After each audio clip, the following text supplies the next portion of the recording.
요즘은 집을 구할 때도 부동산에 가지 않고 스마트폰이나 인터넷을 이용하는 분들이 많습니다. 그런데 인터넷에서 물건을 확인하고 연락을 해보면 여전히 딴소리하는 경우가 많다고 합니다. 그래서 저희 취재진이 직접 확인을 했습니다. 소비자탐사대 김하림 기자입니다. 요즘 집 구하는 사람에게 인기인 스마트폰 부동산 중개 애플리케이션.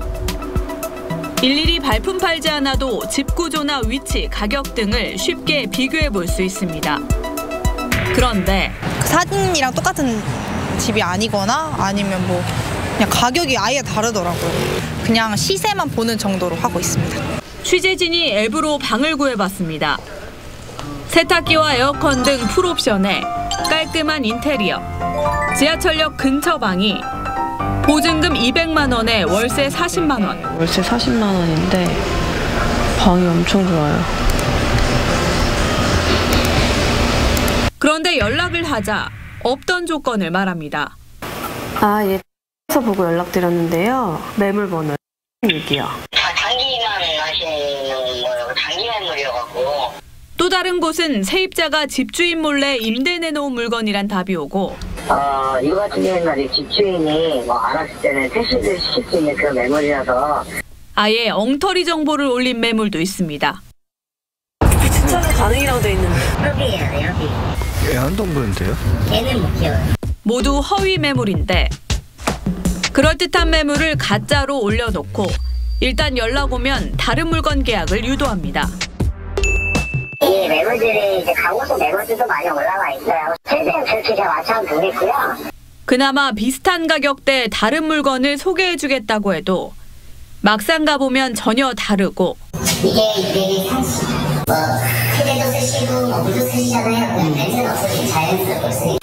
크기와 위치, 구조 등이 비슷하면 이번엔 가격이 훨씬 비쌉니다.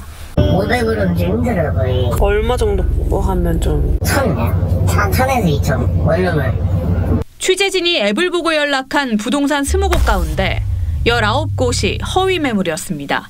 실매물을 올린 경우도 특수 렌즈 등을 이용해 훨씬 넓고 쾌적해 보이도록 꼼수를 쓰기도 합니다. 같은 공간이라도 관광 렌즈를 사용하면 공간을 훨씬 더 넓게 보이게 만들 수 있습니다. 경쟁이 심해지다 보니 허위 과장 매물은 느는 상황.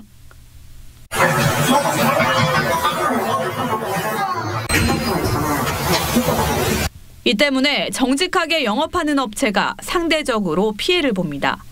솔직하게 매물을 올리게 되면 높은 가격이 되기 때문에 방문 자체를 안 하게 됩니다. 또는 낮은 가격으로 현혹되게 손님들을 모으다 보니까.